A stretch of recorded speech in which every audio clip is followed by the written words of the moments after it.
எல்லாமே உமக்கு தந்தேனையா. உள்ள உடல் எல்லாமே உமக்கு தந்தேனையா. கள்ளம் கபடு இல்லாமல் காத்து கொள்ளுமையா. கள்ளம் கபடு இல்லாமல் காத்து கொள்ளுமையா. அர்ப்பணித்தே அர்ப்பணித்தே அர்ப்பணித்தே நான் அர்ப்பணித்தே. என் ஆவி ஆத்மா சரீரம் அர்ப்பணித்தே. என் ஆவி ஆத்மா ஆமென். அர்ப்பணிப்போம். உலக பெருமை சிற்றின்பம் உதறி விட்டேனையா. உலக பெருமை சிற்றின்பம் உதறி விட்டேனையா. கசப்பு வெறுப்பு காயங்கள் கடந்து போனதையா. கசப்பு வெறுப்பு காயங்கள் கடந்து போனதையா.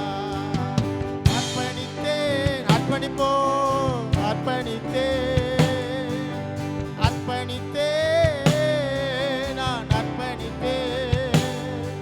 என் ஆவி ஆத்மா சரீரம் அர்ப்பணித்தேன். என் ஆவி ஆத்மா சரீரம் அர்ப்பணித்தேன். உமக்காய் வாழும் வைராக்கியம் உள்ளத்தில் வந்ததையா. உமக்காய் வாழும் வைராக்கியம் உள்ளத்தில் வந்ததையா. எனக்காய் வாழும் எண்ணங்கள் என்றோ மடிந்ததையா.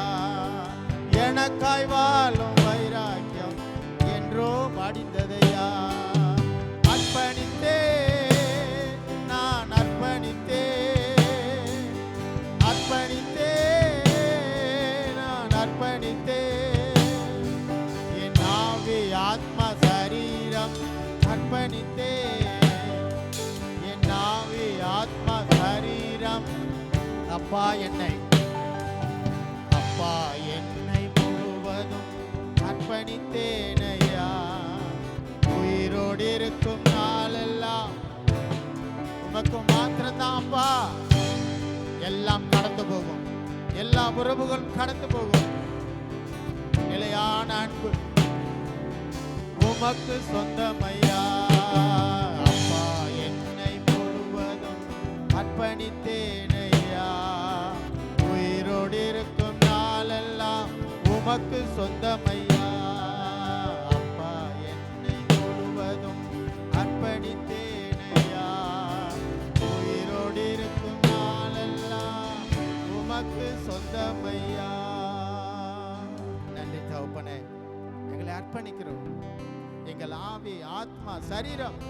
எங்கள் சரீரத்தை மாத்திரமல்ல, எங்கள் ஆவி எங்கள் ஆத்மா எல்லாவற்றையும் அப்பனே உமக்காய் வைராக்கியமாய் வாழ எங்களை அர்ப்பணிக்கிறோம். உள்ளத்துல ஒரு உறுதி எடுக்கிறோம். ஆண்டவரே, உலகத்துக்காய் வாழ்ந்தது போதும், எங்களுக்காய் வாழ்ந்தது போதும். நீர் சொல்லி சென்றதான எல்லா கட்டளைகளையும் பிரமாணங்களையும் ஏசாயாவில் சொல்லப்பட்ட அந்த வார்த்தைகளை எங்கள் படித்து அதை செய்ய எங்களை முற்றிலுமாய் அர்ப்பணிக்கிறோம். நீர் ஆராதனையை ஏற்றுக்கொண்டதுக்காக உமக்கு நன்றி. தொடர்ந்து எங்களோடு கூட பேசுங்க. எங்களை அர்ப்பணிக்கிறோம். வார்த்தையை கேட்டு மறுரூபம் அடைய வாரும் ஆண்டவரே சொல்லும்படியாய் வாஞ்சையை தார். இயேசுவின் நாமத்தில் கேட்கிறோம் ஜீவனுள்ள நல்ல பிதாவே. ஆமேன் ஆமேன் ஆமேன். ஹல்லேலூயா. நின்று கொண்டிருப்போம் கொஞ்ச நேரம். ஹல்லேலூயா ஹல்லேலூயா. நாம் எல்லாரும் ஒரு புதிய மாதத்துக்குள்ளே தேவன் நம்மை பிரவேசிக்க செய்தபடினால நாம் எல்லாரும் கொஞ்ச நேரம் கரங்களை தட்டி கர்த்தரை மகிமைப்படுத்தலாமா? எல்லாரும் கரங்களை தட்டி உற்சாகத்தோடு மகிமைப்படுத்துங்க. 7வது மாதத்தில் கர்த்தர் நமக்கு சொன்னபடியே கர்த்தர் நம்மை ஆசீர்வதித்திருக்கிறார், நம்மை நடத்தி இருக்கிறார், நமக்கு ஆலோசனை கொடுத்திருக்கிறார், சுகத்தை பலத்தை கர்த்தர் கொடுத்திருக்கிறாரு. எனவே தேவ சமூகத்தில் எல்லாரும் நன்றி பலிகளை செலுத்தும்படியாய், துதி ஸ்தோத்திரங்களை ஏறெடுக்கும்படியாய் புதிய மாதத்துக்குள்ளே கர்த்தர் நம்மை பிரவேசிக்க செய்து ஒரு மாசத்தை நமக்கு கூட்டி கொடுத்திருக்கிறாரு. கர்த்தர் எத்தனை நல்லவர், கர்த்தர் எவ்வளவு போதுமானவர். இந்த வேளையிலும் கூட 7வது மாதம் முழுவதும் நம்மோடு கூட இருந்து நம்மை நடத்தினதுக்காகவும் 8வது மாதத்துக்குள்ளே பிரவேசிக்க செய்திருக்காகவும் யாராவது விருப்பப்படுகிறவர்கள் ஸ்தோத்திர ஜெபத்தை இந்த வேளையில் ஏறெடுக்கலாமா? ஹல்லேலூயா. உமக்கு நன்றி ஆண்டவரே. உம்முடைய நாமத்துக்கு மகிமை செலுத்துகிறோம். ஆமென், ஆமென், ஆமென், ஆமென். ஸ்தோத்திரம். ஆமென். நன்றி செலுத்துகிறோம். ஆமென், ஆமென். ஸ்தோத்திரம். ஆமென், ஆமென், ஆமென். நன்றி, நன்றி செலுத்துகிறோம். எஸ் மாஸ்டர், உமக்கு மகிமை செலுத்தும். ஆமாண்டவரே, உம்முடைய நாமத்தை உயர்த்துகிறோம். ஆமென், ஆமென். நன்றி, நன்றி, நன்றி. ஆமென், ஆமென், ஆமென், ஆமென் ஆண்டவரே. ஆமென் ஆண்டவரே. ஆமென், ஆமென் ஆண்டவர். நன்றி செலுத்துகிறோம், நன்றி செலுத்துகிறோம். ஆமென், ஆமென். ஸ்தோத்திரம், ஸ்தோத்திரம் ஆண்டவரே. ஆமென். Yes, yes, yes mass. நன்றி, நன்றி ஆண்டவரே. உமக்கு மகிமை செலுத்து. ஆமென். நன்றி, நன்றி அப்பா. ஆமென், ஆமென், ஆமென், ஆமென், ஆமென். நன்றி, நன்றி, நன்றி, நன்றி, நன்றி தகப்பனே. ஆமென், ஆமென், ஆமென், ஆமென், ஆமென். இன்னும் ஸ்தோத்திர ஜெபங்களை ஏறெடுக்கலாம். ஹல்லேலூயா. எத்தனை நல்லவராயிருந்தார். ஆமென். நன்றி செலுத்தும், நன்றி செலுத்தும். ஆமென் ஆண்டவரே. ஓ, உமக்கு மகிமை செலுத்தும். உம்மை வாழ்த்து வழங்குகிறோம். நன்றி தகப்பனே. உமக்கே மகிமை. ஹல்லேலூயா. Yes, yes. ஆமென். நன்றி செலுத்தும். ஓ ரபா பா பா பா பா லீபா ரபா ஷகர தூலபா ஷந்தல பௌதியாலபா. நன்றி, நன்றி ஆண்டவரே. உமக்கே மகிமை செலுத்தும், மகிமை செலுத்தும். ஆமென். நன்றி ஆண்டவரே. உமக்கே மகிமை செலுத்தும். ஆமா ஆண்டவரே. Yes, yes, yes. ஸ்தோத்திரம், ஸ்தோத்திரம், ஸ்தோத்திரம், ஸ்தோத்திரம். நன்றி ஆண்டவரே. துதிக்கிறோம் ஆண்டவரே. ஹல்லேலூயா, ஹல்லேலூயா. ஆமென், ஆமென், ஆமென். நன்றி, நன்றி அப்பா. உமக்கு மகிமை சொல். நன்றி செலுத்துகிறோம், நன்றி செலுத்துகிறோம், நன்றி செலுத்துகிறோம். நன்றி. ஓ ரபா பா பா பா பா தீபா லா ஷகர துலபா ஷந்தல பௌதி ஆலமரபா. நன்றி, நன்றி, நன்றி, நன்றி, நன்றி.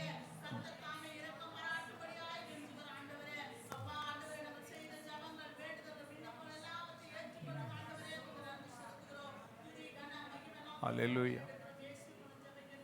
ஆமென். கோடி கோடி நன்றி டடி, கோடி கோடி நன்றி டடி, கோடி கோடி நன்றி டடி. நன்றி பலி, நன்றி பலி. நல்லவரே உமக்குத்தான் ஆலை ஆனந்தமே. என் அப்பாவும் திருப்பாதமே. சொல்லுவோமா எல்லாரும்? அதிகாலை ஆனந்தமே. என் அப்பாவும் திருப்பாதமே. நேற்றைய துயரமெல்லாம் இன்று மறைந்ததையா. சொல்லுங்க. ஆமென். நேற்றைய துயரமெல்லாம் இன்று மறைந்ததையா.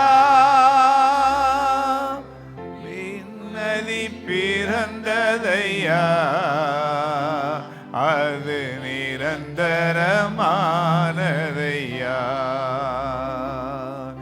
நிம்மதி பிறந்ததையா. அது நிரந்தரமானதையா. கரங்களை உயர்த்தி கோடி கோடி நன்றீரடி, கோடி கோடி நன்றீரடி, கோடி கோடி நன்றி டடி. எல்லாரும் சொல்லுவோம், கோடி கோடி நன்றி டடி, கோடி கோடி நன்றி டடி, கோடி கோடி நன்றி டடி. நன்றி பலி நன்றி பலி, நல்லவரே உமக்குதான் ஆனந்தம் ஆனந்தமே, பாவும் திருப்பாதமே. ஆனந்தம் ஆனந்தமே, என் அப்பாவும் திருப்பாதமே. பரிசுத்தமுள்ள பரலோக பிதாவே, இரட்சகராய் இருக்கிற இயேசுவின் நாமத்தில் வருகிறோம். ஆவியானவருக்காக நன்றி ஆண்டவரே. புதிய மாதத்தில் நாங்கள் வந்திருக்கிறோம். இந்த 8வது மாதம் ஆண்டவரே கர்த்தாவே, எங்களுக்கு ஆண்டவரே கர்த்தாவே ஒரு ஆசீர்வாதமான மாதமாக இருக்கும்படியா எங்களுக்கு ஆசீர்வதித்து தரும்படி உம்முடைய கரத்தில் கொடுக்கிறோம். இப்பொழுது நம்முடைய பிள்ளைகள் உம்முடைய சமூகத்தில் வந்து நின்று கொண்டிருக்கிறாங்க. எதிர்பார்ப்போடு ஆண்டவரே ஒரு பெரிதான ஆண்டவரே வாஞ்சியோடு காத்திருக்கிறாங்க. வாக்கு தத்தத்தை நம்முடைய பிள்ளைகளுக்கு தந்து அதை விளங்கி கொள்ளும்படி அவர்களோடு கூட உணர்த்தி காண்பித்து பேசி அவர்களை ஆசீர்வதிக்கும்படியாக நான் ஜெபிக்கிறேன். ஆண்டவரே நம்முடைய பிள்ளைகளுக்கு போதுமானதாக இருக்கட்டும். தேவையான ஆவிக்குரிய மன்னாவை தந்து ஆசீர்வதிங்க. இயேசுவின் நாமத்தில் ஜெபம் கேளும் பிதாவே, ஆமென். உட்காரும்.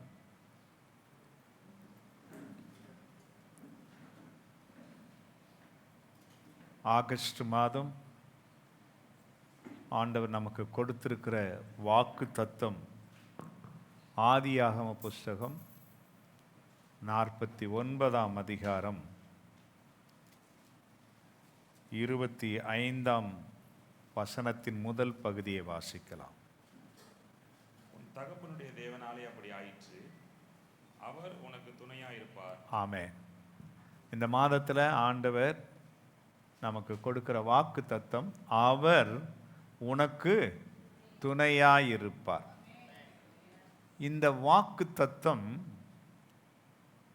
யாக்கோபு தன் மரணம் நேரிடப் போகிற கடைசி நாட்களில் தன் பிள்ளைகள் அனைவரையும் அழைத்து அவர்கள் ஒவ்வொருத்தருக்கும் அவருடைய வாழ்க்கையில் நேரிடப் போகிற காரியங்களை குறித்து தெளிவாய் அவர்களை ஆசீர்வதித்து சொல்லுகிறான். அவருடைய நிலைமைகளை குறித்து சொல்லுகிறான். அப்படி சொல்லப்பட்ட யோசேப்புக்கு சொல்லப்பட்ட காரியத்தை தான் இன்றைக்கு இந்த மாதத்தில் நமக்கு வாக்கு தத்தமாக சொல்லியிருக்கிறார். யாக்கோபு யோசேப்புக்கு சொன்ன வார்த்தைகள் தான் இன்றைக்கு நமக்கு வாக்கு தத்தமாக சொல்லிக்க. தேவன் அவன் என்ன சொன்னான்னா, தேவன் உனக்கு துணையாயிருப்பார் என்று சொன்னான். அதே போல் இந்த மாதத்தில் கடந்து வந்திருக்கிற நமக்கு தேவன் துணையாய் இருக்க போகிற எத்தனை பேர் நம்புறீங்க? ஒரு அல்லையிலே சொல்லாமா? எல்லாரும் வாயை திறந்து சொல்லலாமா? ஆமேன் என்று சொல்லலாமா? ஆமேன். அவர் நமக்கு துணையாய் இருக்க போகிறார்.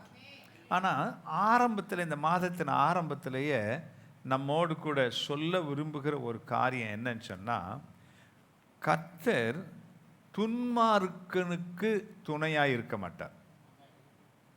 எப்படி? துன்மார்க்கனுக்கு தேவன் துணையாக இருப்பது இல்லை. ஏன்னு சொன்னால் 2 நாளாகமத்தில் அங்கே 19ஆம் அதிகாரத்தில் 2வது வசனத்தில் இப்படி சொல்லி இருக்கிறது. அப்பொழுது அனனியாவின் குமாரனாகிய யெகூ என்னும் ஞான திருஷ்டிக்காரன் புறப்பட்டு அவனை சந்தித்து ராஜாவாகிய யோசபாத்தை நோக்கி துன்மார்க்கனுக்கு துணை நின்று கர்த்தரை பகைக்கிறவர்களை நீர் சிநேகிக்கலாமா? இது நிமித்தம் கர்த்தருடைய கடுங்கோபம் மேல் வர இருந்தது. இங்க பாருங்க, யோசேப்பை பார்த்து யெகூ என்கிறதான அங்கே ஒரு ஞான திருஷ்டிக்காரன் அவன் வந்து சொல்றான், யோசேப்பு என்ன செய்தான்னு சொன்னா, ஆகாப்போடு சேர்ந்து ஆகாப்புக்கு சில காரியங்களை செய்து அவனோடு கூட நட்பு வைக்கிறான். பின்னால் சொல்லியிருக்குது, அவனுடைய அந்த குடும்பத்திலேயே தனக்கு சம்பந்தம் கலந்து கொள்ளுகிறான் என்று சொல்லி பார்க்கிறோம். ஆகாப் யாருன்னா பயங்கரமான ஒரு பொல்லாத மனிதன். ஆனால் யோசபாத் யாருன்னு சொன்னால் அவன் ஒரு தெய்வ பக்தி உள்ள ஒரு மனிதன். அப்போது இவனுக்கு அந்த யெகூ தீர்க்கதரிசி என்ன சொல்கிறான், இவன் அவனோடு கூட சேர்ந்து நட்பு கொண்டதை பார்த்து அவன் சொல்கிறான், துன்மார்க்கனுக்கு துணை இருக்கிறீர் அப்படின்னு சொல்லி அவனை பார்த்து சொல்கிறான். அப்போது தேவன் என்ன செய்கிறது இல்லை, துன்மார்க்கனுக்கு துணை இருக்கிறதே கிடையாது, துணை இருக்கிறதே கிடையாது. அதே நேரத்தில் ஒரு கர்த்தருடைய பிள்ளை, ஒரு தேவனுடைய மனுஷன், தேவனுக்கு பயந்தவன் துன்மார்க்கனுக்கு துணையாக இருப்பதையும் கர்த்தர் விரும்புறதில்லை. ஒரு ஆமென் சொல்லலாமா? இப்போ இந்த மாதத்தில் நமக்கு ஆண்டவர் ஆரம்பத்திலேயே வாக்குத்தத்தத்தை விவரித்து சொல்கிறதுக்கு முன்னால் நமக்கு சொல்கிறாரு, துன்மார்க்கனை கர்த்தர் அடியோடு வெறுக்கிறார், அவனுக்கு ஒரு காரியத்தையும் செய்ய மாட்டார்.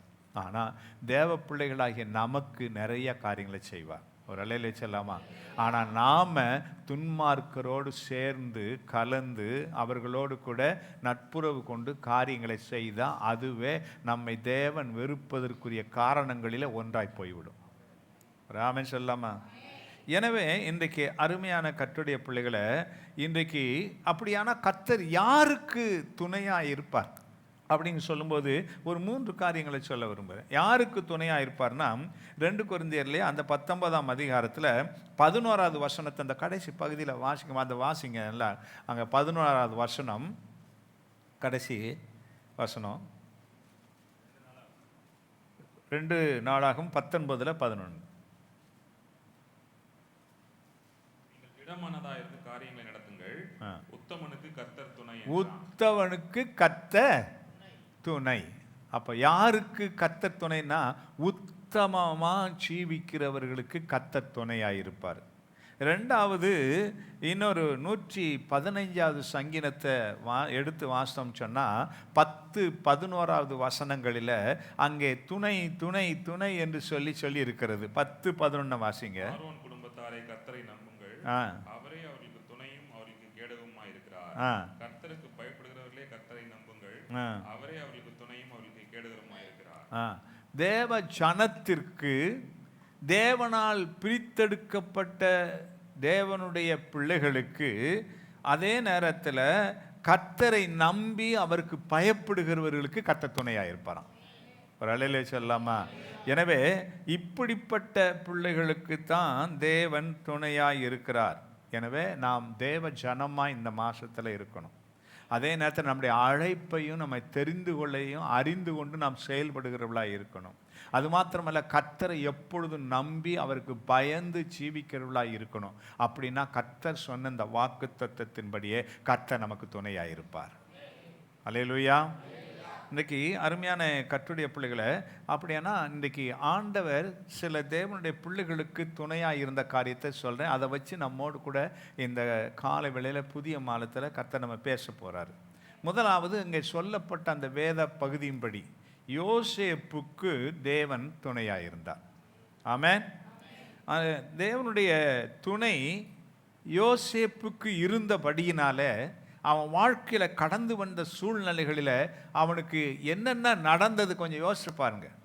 அதில் கர்த்தர் மாத்திரம் துணையாக இல்லாமல் இருந்திருந்தால் அவன் வாழ்க்கை அதல பாதாளத்துக்கு போயிருந்திருக்கும். ஆனால் கர்த்தர் யோசேப்புக்கு துணையாக இருந்தார் என்று அவன் தகப்பன் சொல்கிறான்.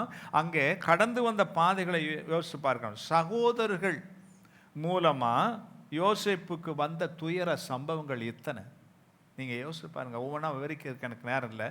யோசேப்புக்கு அவருடைய சகோதரர்கள், உடன் பிறந்த சகோதரர்கள் மூலமாக எத்தனை துயர சம்பவங்கள், எத்தனை கஷ்டமான சூழ்நிலைகள் யோசிச்சு பாருங்க.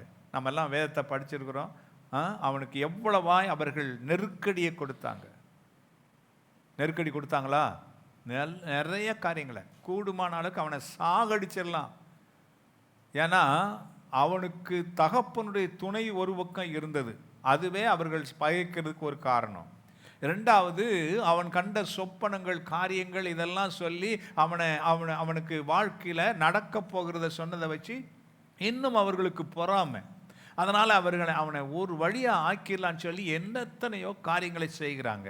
ஆனால் அத்தனை காரியங்களிலும் கர்த்தர் அவனுக்கு துணையாக இருந்தார். அல்லேலூயா சொல்லாமா? அது மாத்திரமல்ல, அவன் வேலை செய்த இடத்துல, அதாவது என்ன வேலைன்னா அடிமையாய் கொண்டு போய் வேலைக்கு அமர்த்துறாங்க. வேலை செய்த இடத்துல அவனுக்கு வந்த சோதனை பயங்கரமான ஒரு சோதனை. இன்னைக்கு அருமையான அவனுடைய மாம்ச இச்சைகளை தூண்டும்படியான அளவிற்கு அவனுக்கு சோதனை. அவன் வாழ்க்கையில் நினைச்சு பார்க்க முடியாத அளவுக்கு இருந்த சோதனை அது. ஏன்னா அவன் தேவனுக்கு பயப்படுகிறவன். அதனால அந்த சோதனையை அவன் எப்படி என்ன செய்தான்னா ஈஸியாக வென்றெடுத்தான். காரணம் கர்த்தர் அவனுக்கு துணையாக இருந்தார். ஒரு அலையில சொல்லாமா? அதுக்கப்புறம் சிறையிருப்பு நேரங்களில் கர்த்தர் அவனுக்கு துணையாக இருந்ததுனால அவனுக்கு எந்த விதமான அங்கே சித்திரவதைகள் இல்லை. அவனுக்கு கூடுமான அளவுக்கு தயவை உண்டாக்கக்கூடியவர்களை கர்த்தர் தேவன் அங்கே எழுப்பினார். ஆமென், அல்லேலூயா. எனவே இன்றைக்கு அருமையானவர்களே, யோசேப்புக்கு துணையாக இருந்தது போல இந்த மாசத்துல கர்த்தர் உங்கள் அனைவருக்கும், இந்த சபைக்கும் கர்த்தர் துணையாக இருக்க போகிறார். துணையாக இருக்க போகிறார். நாங்கள் உங்களுடைய வாழ்க்கையில் வரப்போகிற துயர சம்பவங்கள், நடக்கிற காரியங்கள், வேதனையான கஷ்டமான எதிரான சூழ்நிலைகள், இன்றைக்கு சோதனைகள், சித்திரவதைகள், இவைகளெல்லாம் நம்ம வாழ்க்கையில் இருக்குது. நிறைய காரியங்கள் நாம் எதிர்பார்க்காதது, நம்ம விரும்பாதது நிறைய நடந்து கொண்டிருக்கிறது. ஆனால் ஆண்டவர் சொல்லுகிறார், இவைகளின் மத்தியில் நீ தைரியமாயிரு, நீ என்னை நம்பிரு, எனக்கு பயந்துரு, நான் நிச்சயமாக உனக்கு துணையாக இருந்து இவைகளை எல்லாம் உனக்கு ஜெயமாக மாற்றுவேன்னு சொல்றாரு. ஒரு அலையில சொல்லாமா? நிச்சயமா அவனுக்கு விடுதலை தந்தது மாத்திரமல்ல, அவனுக்கு கொடுக்க வேண்டிய ஆசீர்வாதத்தை கொடுத்து அவனை உயர்த்தினார். இந்த மாசத்துல நமக்கு என்னென்ன ஆசீர்வாதம் தேவையோ அதையெல்லாம் கர்த்தர் கொடுக்க போறாரு. ஆனால் இடையூறாக இருக்கிற எல்லாவற்றின் மத்தியில் நீங்கள் கடந்து போகும்போது அங்கே உங்களுக்கு தேவன் துணையாக இருந்து அவைகளை நீங்கள் அங்கே அவைகளின் மத்தியில் விடுதலையோடு கூட செயல்பட்டு அதற்குரிய ஆசீர்வாதத்தை சுதந்திரித்து கொள்ள போகிறீங்க. ஒரு அலையிலே சொல்லாமா? இந்த மாதத்தில் யோசேப்புக்கு துணையாக இருந்தது போல உங்களுக்கு துணையாக இருக்க போகிறாரு. நீங்கள் இருக்கிற கஷ்டங்களையும் வேதனைகளையும் சோதனைகளையும் இதெல்லாம் ஒன்றும் நீங்கள் பெரிதுபடுத்தாதீங்க. விசுவாசத்தோடு தேவனை நம்பிக்கொண்டு இருங்க. யோசேப்புக்கு தேவன் பக்கபலமாக ஆதரவாக துணையாக இருந்ததுனால அவன் எல்லாவற்றையும் அவைகள் மத்தியில் மீண்டு அவன் கூடுமானால் அந்த தேசத்திலேயே எவ்வளவு உயர்ந்த ஒரு நிலைமையில கொண்டு போய் தேவன் வைக்கணும், அப்படி வைக்கத்தக்கதாக அவனுக்கு துணை செய்தார். நமக்கும் நம்ம இன்னைக்கு இந்த நிலைமையில இருந்தால் நல்லா இருக்குமே அப்படின்னு சொல்லி யோசிச்சு கொண்டிருக்கிற அதில் நீ நிற்கத்தக்கதாக கர்த்தர் உன்னை கரம் பிடித்து நடத்த போகிறார். எங்கெங்க துணை இருக்கோ அங்கெல்லாம் உனக்கு துணையாய் நின்று உனக்கு உதவிகரமாய் காரியங்களை செய்ய போகிறார். அடுத்ததாக இன்னொரு மனுஷனுக்கு கர்த்தர் துணையாக இருந்தார். 1 சாமுவேலின் புஸ்தகத்தில் 14:45 வாசிங்க. 1 சாமுவேல் 14:45. ஜனங்களோ சவுலை நோக்கி, இஸ்ரவேலிலே இந்த பெரிய ரட்சிப்பை செய்த யோனத்தான் கொலை செய்யப்படலாமா? அது கூடாது. அவன் தலையில் இருக்கிற ஒரு மயிரும் தரையிலே விழப்போகிறதில்லை என்று கர்த்தருடைய ஜீவனை கொண்டு ஆணையிட்டு சொல்லுகிறோம். தேவன் துணை நிற்க அவன் இன்று காரியத்தை நடப்பித்தான் என்றார்கள். தேவன் துணை நிற்க அவன் இன்று காரியத்தை நடப்பித்தான். அப்போ யோனத்தானுடைய வாழ்க்கையில் ஏற்பட்ட அந்த சூழ்நிலைகளை கவனித்து பார்க்கணும். ஆனால் அவனுடைய வாழ்க்கையில் இன்றைக்கு அங்கே ஜனங்களெல்லாம் அந்த வசனத்தில் சொல்லியிருக்குது, ஜனங்களெல்லாம் கொந்தளிச்சு நிற்கிறாங்க. ஏன்னா சவுல் என்ன சொல்கிறான், அவன் என் மகனாக இருந்தாலும் பரவாயில்லை, அவன் கொலை செய்யப்பட வேண்டும் என்று சொல்லி அவன் ஏற்கனவே தேவ சமூகத்தில் நின்று அவன் பண்ணிக்கொண்ட ஒரு பொருத்தனை, அந்த காரியம் அதை செய்வதற்கு நிறைவேற்றுவதற்கு துடிக்கிறான். ஆனால் நடந்தது என்ன அப்படின்னு சொன்னால் நல்லா கவனிக்கணும். இஸ்ரவேலுக்கு விரோதமாக பெலிஸ்தர் பெரிய சேனையாய் அவர்கள் மிக்மாசில் அங்கே பாளையம் இறங்கி இருக்கிறாங்க. பெரிய சேனை. ஆனால் இவர்களிடத்தில் அப்படிப்பட்ட சேனை இல்லை, கொஞ்சம் பேர் இருக்கிறாங்க. ஆனால் அந்த சேனை எதிர்த்து வந்த சேனையினிடத்தில் இருக்கிற தளவாடங்கள் ஆயுதங்கள் இதெல்லாம் மிக மிக பெரியது. ஆனால் இவர்களிடத்துல ஒன்றுமே இல்லை, ஒன்றுமே இல்லை. யோனத்தான்ட்ட இருக்கு, சவுல்கிட்ட கொஞ்சம் இருக்குது, மற்ற ஜனங்களிடத்துல எதுவுமே இல்லை. நல்லா கவனித்து பார்க்கணும். அங்கே 1 சாமுவேல் 13 22 23 வாசிங்களேன். 13 21 22 23 22 23. யுத்த நாள் வந்தபோது சவுலுக்கும் அவன் குமாரனாகிய யோனத்தானுக்குமே அன்றி சவுலோடும் யோனத்தானும் இருக்கிற ஜனங்களில் ஒருவர் கையிலும் பட்டயமும் ஈட்டியும் இல்லாதிருந்தது. பெலிஸ்தரின் பாளையம் மிக்மாசிலிருந்து போகிற வழி மட்டும் பரம்பி இருக்கிற சேனைக்கு முன்பாக இவங்க நிற்கிறாங்க. இவங்க ஒன்றுமில்லாதவர்களாய எந்த விதத்திலும் அவங்களால ஜெயிக்கக்கூடிய அந்த சூழ்நிலையே இல்லை. ஆனா யோனத்தானுக்குள்ளே ஒரு வைராக்கியம் இருந்தது, யோனத்தானுக்குள்ளே ஒரு நம்பிக்கை இருந்தது. என்ன நம்பிக்கை இருந்தது அப்படின்னு சொன்னா, அங்கே அவன் சொல்லும்போது 6வது வசனத்தை நீங்க வாசித்து பாருங்க. 14:6 சாரி. ஆயுததாரியாகிய வாலிபனை நோக்கி, விருத்த சேதனம் இல்லாதவருடைய அந்த தானியத்திற்கு போவோம் வா, ஒருவேளை கர்த்தர் நமக்காக ஒரு காரியம் செய்வார். எது? இவனுடைய உள்ளத்துக்குள்ள இருந்த ஒரு நம்பிக்கையை இங்கே தன் ஆயுததாரியினிடத்தில் அவன் சொல்கிறான். அந்த விருத்த சேதனம் இல்லாத மனிதர்கள் எழுந்து வந்து கொண்டிருக்கிறாங்க, பாளையம் இறங்கி கொண்டிருக்கிறாங்க, நம்மிடத்தில் ஒன்றும் இல்லை. ஆனால் நமக்குள்ளே இருக்கிற தேவன் ஒருவர் இருக்கிறார், அவர் நமக்காக ஏதாவது காரியம் செய்வார். 8வது மாசத்துல கடந்து வந்திருக்கிற கர்த்தருடைய பிள்ளைய, இந்த நம்பிக்கையும் இந்த வைராக்கியம் உன் வாழ்க்கையில இருக்குமானா, நீ எந்த சூழ்நிலை கடந்து வந்தாலும் கர்த்தர் அங்கே உனக்காக காரியங்களை செய்வதற்கு காத்து கொண்டிருக்கிறார். அல்லேலூயா சொல்லுங்களேன்.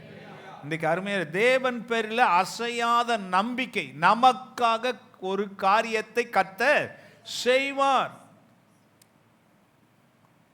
அதனால அந்த நம்பிக்கையை கர்த்தர் பார்த்ததுனால தான் அங்கே அவன் துணிந்து போய் செங்குத்தான பாறைகளின் மத்தியில இருந்து கொண்டு தவழ்ந்து போய் அங்கே போய் நிற்கிறான். நிற்கிற போது அவர்கள் இவங்க ஏற்கனவே பேசிட்டாங்க, நம்மள்கிட்ட ஏறி வாங்கன்னு சொன்னா போவோம், இல்லைன்னா நம்ம திரும்பிடுவோம். ஆனால் கர்த்தர் அதை செய்வார். ஏறி வாங்கன்னு சொன்னால் போவோம், கர்த்தர் நமக்காக யுத்தம் பண்ணுவார், நாம் ஜெயத்தை பெறுவோம் சொல்லி அவன் ஏற்கனவே உடன்படிக்கை பண்ணிட்டு போயிட்டாங்க. அதனால் அவங்க போகும்போது அங்கே இருக்கிற தானியத்தில் இருக்கிற எதிரிகள் சொன்னாங்க, நீ ஏறி வா, இன்றைக்கு உங்களுக்கு பாடம் புகட்டுறோன்னு சொன்னாங்க. அதே வார்த்தை, இவங்க சொன்ன உடன்படிக்கை வார்த்தை அதே வாயிலிருந்து வந்ததுனால ஏறி விசுவாசத்தோடு போய் ஒரு பயங்கர ஜெயத்தை எடுத்தார்கள். ஒரு அலையிலே செல்லாமா. 8வது மாதத்தில் இன்றைக்கு அருமையான கர்த்தருடைய நம்பிக்கை வீண் போகாது என்று கர்த்தர் சொல்கிறார். தேவனை குறித்த உனக்கு என்ன வைராக்கியம் இருக்கு? எனக்காக காரியங்கள் செய்கிற கர்த்தர் என்னோடு கூட இருக்கிறாருங்க, அந்த நம்பிக்கை இருக்கா? அப்படியானா நம்பிக்கையோடு அடி எடுத்து வைங்க. இந்த மாசத்துல ஜெயத்தை கொடுக்கிற கர்த்தர் உங்களுக்காக இருக்கிறார். ஒரு அலையிலே சொல்லாமா. உங்களுக்காக துணை நிற்கக்கூடியவர். பெருசா இருக்கலாம், பெரிய வல்லமைகளா இருக்கலாம், நீ நினைத்து பார்க்க முடியாத ஒரு சூழ்நிலையா இருக்கலாம். ஆனாலும் உன் நம்பிக்கையின் தேவன் உன்னோடு கூட இருக்கிறபடினாலே அந்த சூழ்நிலை அவருக்கு சாதாரணமானது, அற்பமானது. ஒரு அலையிலே சொல்லாமா. நீ நினைத்து கொண்டிருக்கிற மலை போல் இருக்கிற உன் பிரச்சனையை குறித்து துவண்டு விடாத. 8வது மாசத்துல கர்த்தர் சொல்றாரு, நான் உனக்கு துணைன்னு இருக்கிறேன், அது எந்த சூழ்நிலை நான் பார்த்து கொள்கிறேன். ஒரு அலையிலே சொல்லாமா. உன் நம்பிக்கை வீண் போகாது. கர்த்தர் துணையாய் இருந்து இந்த 8வது மாதத்தில் உங்களுக்கு காரியங்களின் மேலே வெற்றி சிறக்க பண்ண வைக்க போகிறார். கைதட்டி கரங்களை தத்தி கர்த்தருக்கு மகிமை செலுத்தலாம். அது மாத்திரமல்ல, இன்றைக்கு அருமையான கர்த்தருடைய பிள்ளைகளை, அடுத்து இன்னொரு மனுஷனுக்கு கர்த்தர் துணையாக இருந்தார். அது யாருன்னா, சங்கீதம் 63:7 வாசிங்களேன்.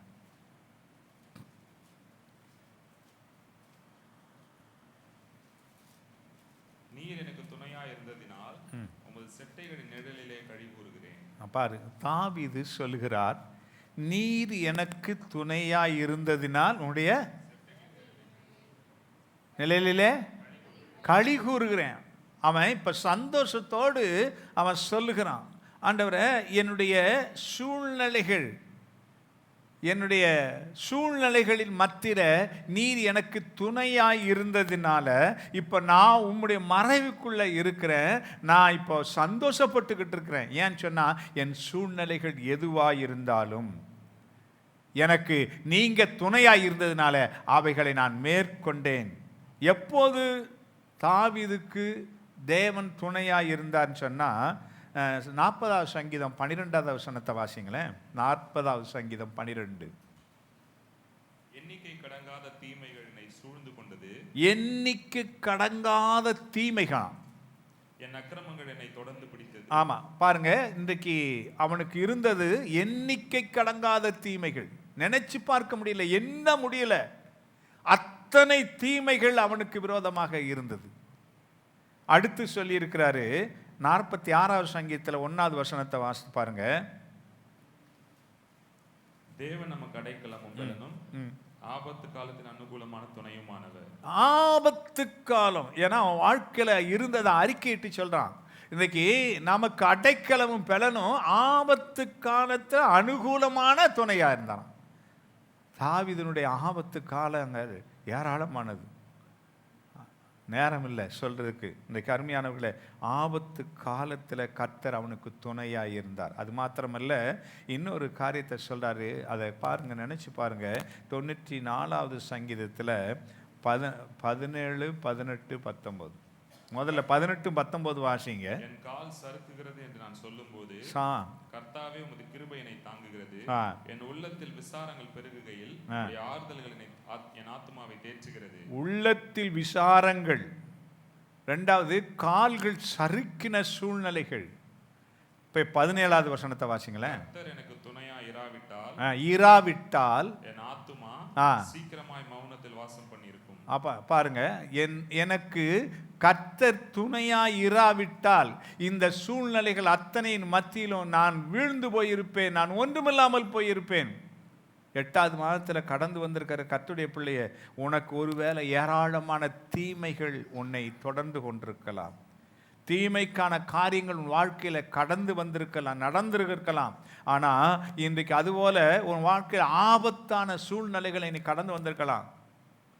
அந்த ஆபத்தான சூழ்நிலைகள் ஏற்பட்ட அந்த காரியத்தெல்லாம் நினைச்சுப்பாரு. ஆனா கர்த்தர் மாத்திரம் உனக்கு துணையா இல்லாமல் இருந்திருந்தா ஆபத்து காலத்துல நாசமாயிருப்ப. எவ்வளவு பெரியதான சூழ்நிலைகள் ஏற்பட்டு நினைச்சு பாருங்க, நினைச்சு பாருங்க. கர்த்தருடைய துணை மாத்திரம் இல்லாம இருந்திருந்தா நாம தீமைகள் நம்மை மேற்கொண்டிருக்கும். அதே நேரத்தில் ஆபத்துகளில ஜீவன் போய் இருந்திருக்கும். ஆபத்துகளில ஒருவேளை அவைகள் நம்மை தோல்வியறை செய்திருக்கும்.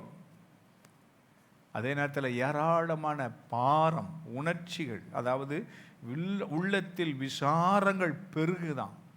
பயங்கரமான அழுத்தம், இருதயத்தில் ஒரு பெரிய அழுத்தம், ஒரு பெரிய வேதனை, தாங்கிக் கொள்ள முடியாத ஒரு உணர்ச்சி.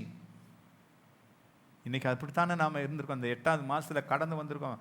என்ன ஆண்டவரே, இந்த சூழ்நிலையிலிருந்து எப்ப நான் விடுவிக்கப்படுவேன்? எப்படி ஆண்டவரே நான் கடந்து போவேன்? கீழே விழுந்து போகக்கூடிய நிலைமைகள் எத்தனையோ, கால் சறுக்கி விட்டது. ஆனாலும் கர்த்தருடைய கரம் நம்மை தாங்கி இருக்கிறது. கர்த்தருடைய பிள்ளையே, கர்த்தர் 8வது மாதத்துல சொல்றாரு, தாவீதுக்கு நேரிட்டது போல உனக்கு சூழ்நிலைகள் இருக்கிறது நான் அறிவேன். ஆனாலும் அவனை காத்தது போல நான் உனக்கு உன்னுடைய சகல சூழ்நிலைகளும் உன்னை தாங்கி, உன்னை தேற்றி, உன்னை ஆறுதல் படுத்துவேன் என்று கர்த்தர் சொல்றார். இது நடக்கும் 8வது மாசத்துல. நம்பிக்கையோடு இருங்க.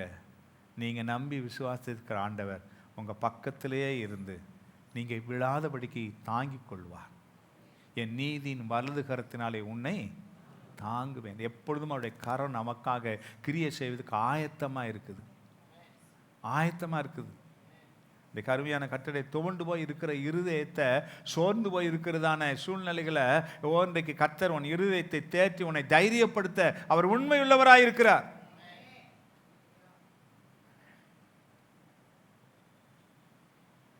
கர்த்தருடைய துணை கடைசியா இன்னொரு மனுஷனுக்கு இருந்த சொல்லி முடிக்கிற 2 நாளாகமம் 26:7. பெலிஸ்தேரையும் ஊர்பாகாலிலே கூடியிருக்கிற அரபியரையும் மெகுனியரையும் வெல்ல தேவன் அவனுக்கு துணை நின்றார். பாருங்க, இங்கே உசியாவுக்கு தேவன் துணை நின்றார் என்று சொல்லி இருக்கிறது. நீங்க அந்த அதிகாரம் முழுவதும் நீங்க வீட்டில் போய் படிச்சு பாருங்க.